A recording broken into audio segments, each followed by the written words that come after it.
Hello friend, સ્વાગત છે તમારું મારી યુટ્યુબ ચેનલમાં। તો અત્યારે હજી કેરીની સિઝન ચાલુ છે, તો આપણે કેરીની સિઝનમાં ચાલો આપણે મેંગો લસ્સી બનાવશું। તો અત્યારે મેં એક કેરીના ટુકડા કરી અને લઈ લીધા છે, અને તેમાં મેં એક વાટકી દહીં લીધું છે, અને જરૂર પ્રમાણે ખાંડ લીધી છે, અને 2 એલચી લીધી છે, જેને મેં મિક્સરમાં હારે જ પીસવા નાખી દીધેલી હતી।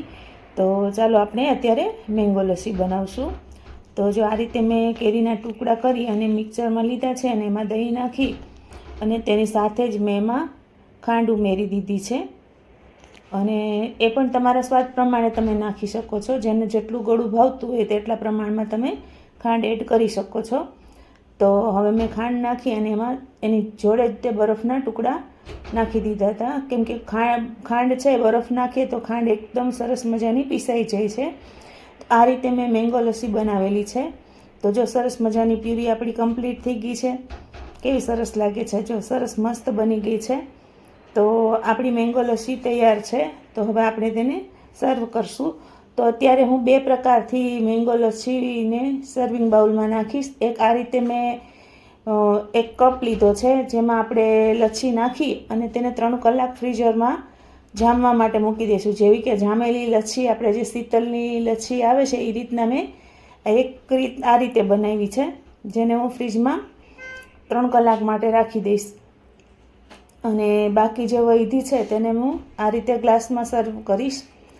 તો જો આ રીતે મેં ગ્લાસમાં સર્વ કરી છે, અને એકદમ સરસ મસ્ત લસ્સી બની હતી। તો તમે પણ આ રીતે લસ્સી બનાવતા રહેજો, અને તમે પણ મને કહેજો કે તમારી લસ્સી કેવી બની છે, તો મને કોમેન્ટ કરજો। અને જો મારી ચેનલમાં તમે નવા હોય તો લાઇક, શેર અને સબસ્ક્રાઈબ કરવાનું ના ભૂલતા।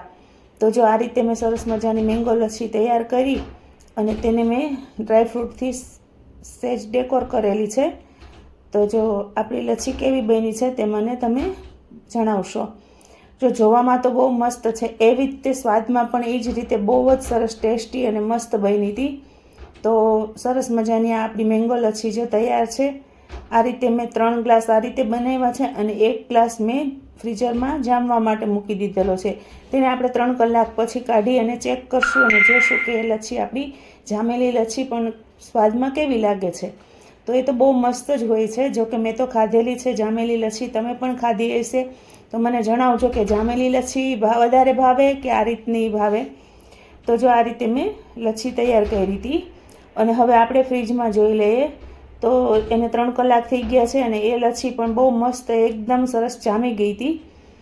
તો જો ખોલીને જોતા જ તે લસ્સી બહુ મસ્ત પરફેક્ટ બની ગઈ હતી, અને જો મસ્ત સરસ લસ્સીનું ટેક્સચર બહુ સરસ હતું, અને આ રીતે જો જોતા જ તે લસ્સી મોઢામાં પાણી આવી જાય ને એવી બની હતી, મસ્ત જામી ગઈ હતી।